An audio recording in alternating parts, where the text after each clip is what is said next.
This is where I got my last pictures of the off limits buck. It was second shotgun, first day, and he was just hanging here. He stayed right here. He was in front of the camera for a long time. And then a bunch of does ran up at one point. And when they ran up, they spooked him and took him with them. And they all went out east. And when that happened, it was probably an hour later or so that he got shot by a neighbor. I don't shotgun hunt, so that's just what I'm going by with the camera. And I was at Ben's house that night, and we seen the neighbor go by with him on his truck. Really wanted to see what that deer was like, going to be like this year. So, but anyways, I don't have a camera up over here right now, but we're just going to walk up in here, and we're going to check out, show you where I'm going to put the stand, and just show you the area around it here.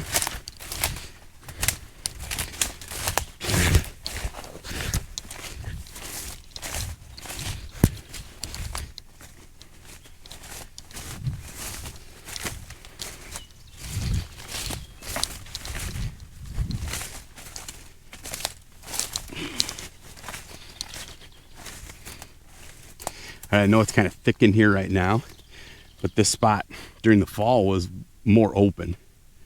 And there's like 4 or 5 different trails come together here.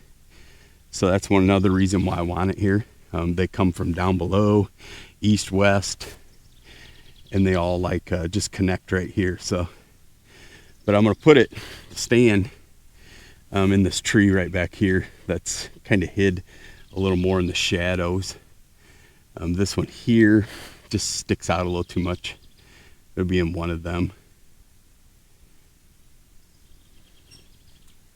And then here in this open spot, they had a scrape in here last year over here by a little tree, and I'll definitely make sure either that's there again or make a new one, make a mock one, or take it over. But this is another spot I'd like to put a little water hole to. Just a little puddle, really. Menarging by those $38 little ponds that are a foot deep. And I'm going to just get a couple of those to put out in a couple spots. Nice and easy just to dig real quick and plop in the ground. Especially during the rut.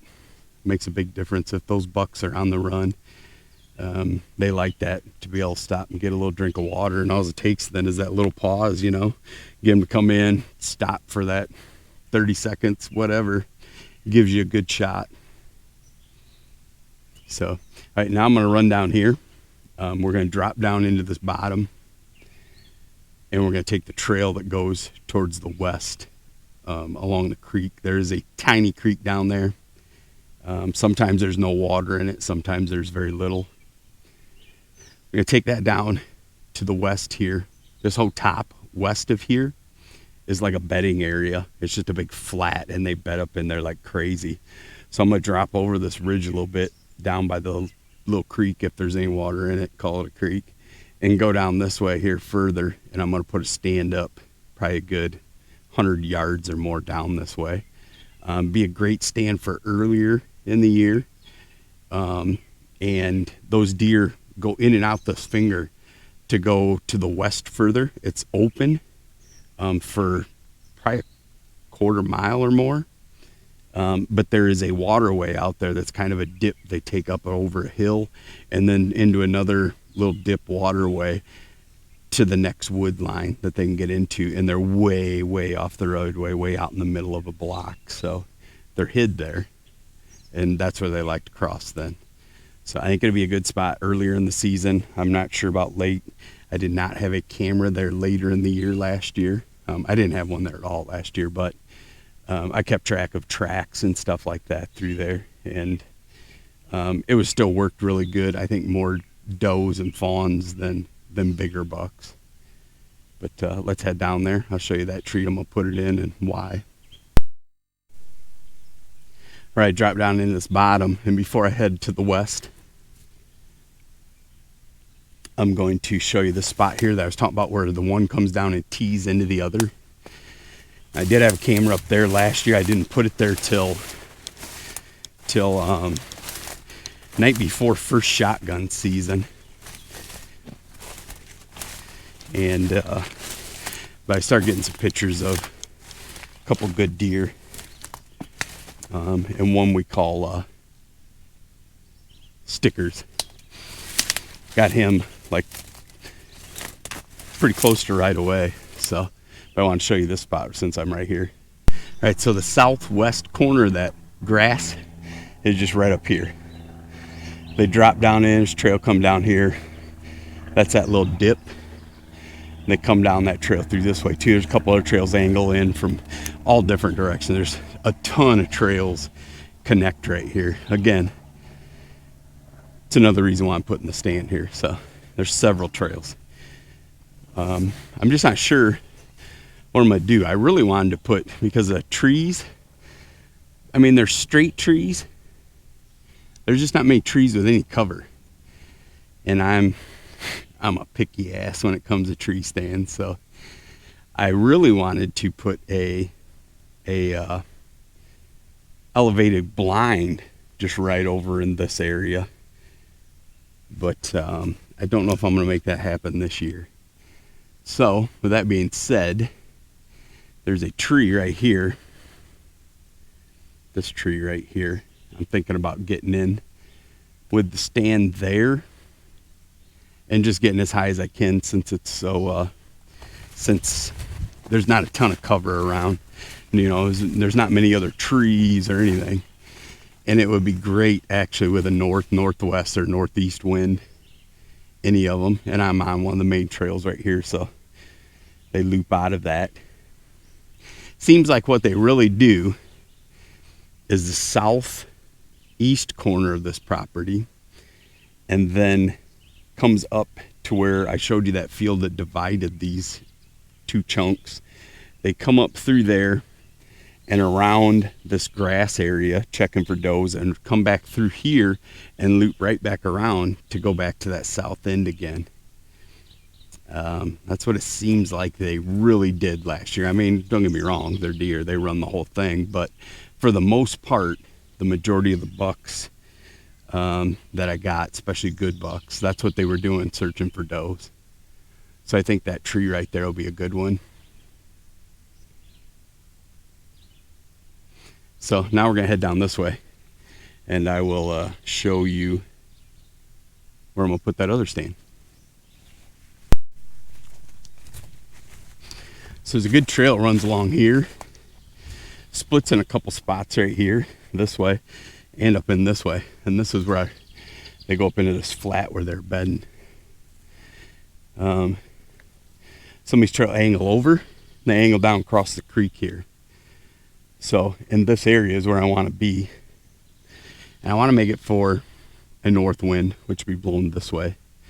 So there is a tree straight across here that I would really like to get in if it's not too far off of this trail. I really don't want to shoot over 30 yards. So I did bring my rangefinder with me. I'm going to check that. There's not really many good trees. Like, I mean, there's some trees I could get in. I just want more cover. Like I said, I'm picky. And I want to be good for the wind. And this kind of drops off here. Comes down, up over this whole hump, goes down in to the creek area. Drops off again. But this tree right here is the one I'm thinking about jumping in. And so that tree is between 27 and 30 yards here. So it's freaking perfect. So I will get in that tree.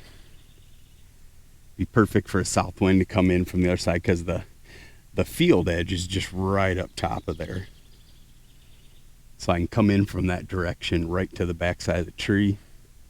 There is a creek crossing down here off this way a little further, and there is another one back off this way further. I'd be like right in the middle of them, and then this trail here, so be a perfect tree.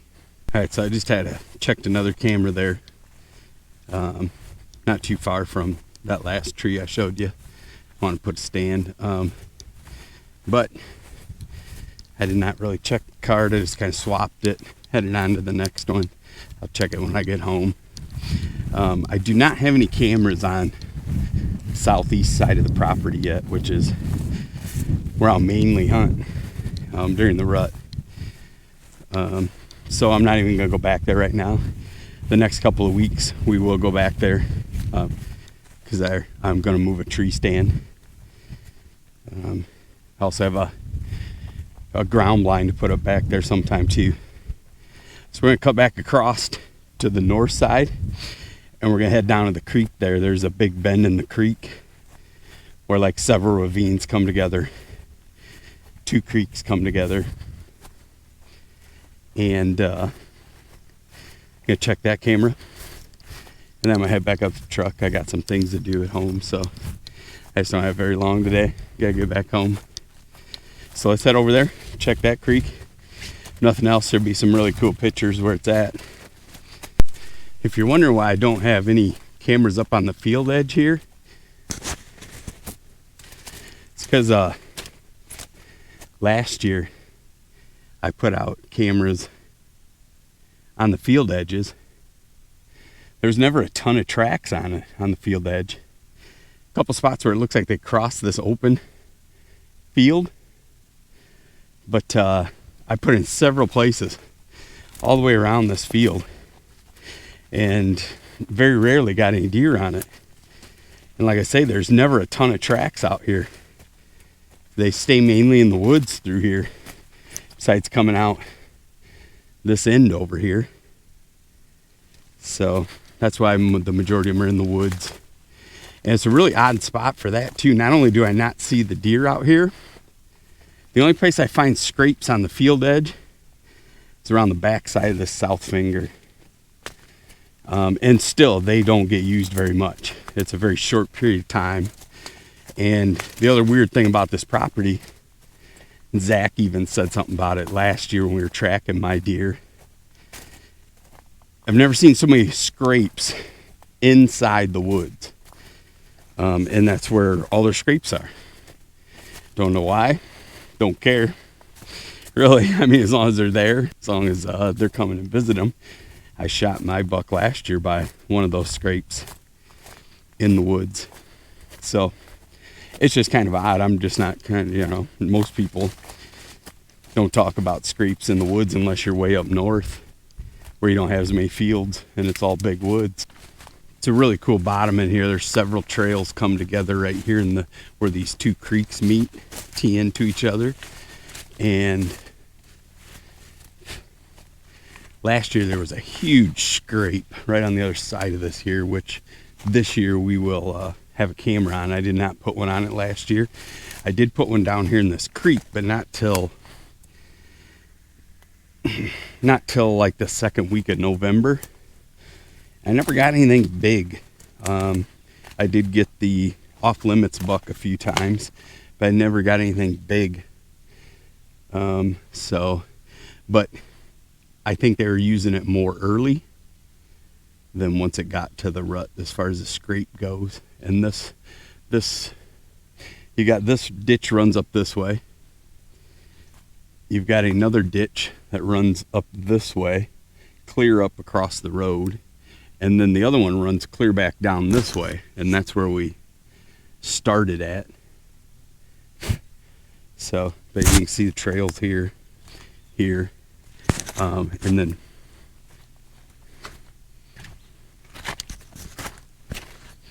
then right down here is where these creeks come together. And I've got a Browning set up right here on a stick. And you see they cross right up here. And then there's two crossings right here that cross. They either cross over to this side or cross up this point here. That scrape is right up here.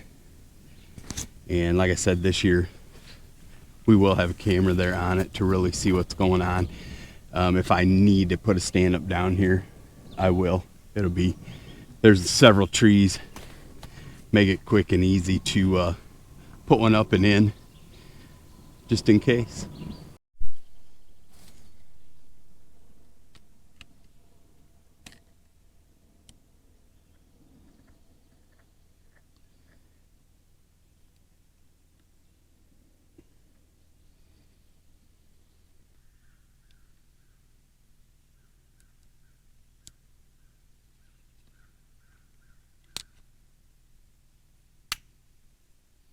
So I didn't look all the way through those pictures. A couple little bucks, does and fawns. There's a really little fawn out here that's pretty cool, in the water with the doe several times. So gotta love that. But here's this trail that comes up out of here that most of them are coming down and crossing on. And it just goes right up the bank here. When it comes out up here, just this tree right here, this is where they had that big scrape under last year. So we're going to keep a really good eye on that. And as soon as that scrape starts again, I'm going to have a camera there. See if something good is here early. We had a really good 9-point here last year that was mature, that he was here, he was hitting the scrape up front, all the way through till about the last week of August or October, and then he left the farm for the rut.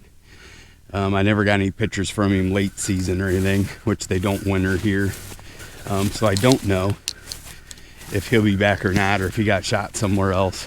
Didn't hear about it, but we'll see. So I'm gonna head back to the truck now, get home, look at these pictures real good on the computer. I check backgrounds and everything, make sure there ain't something sneaking by in the very back. So next time we come up, we're gonna put out some more cameras, and we're going to start with the tree stands.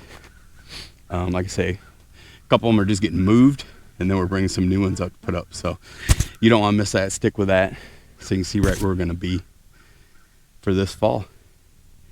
Get this place set up,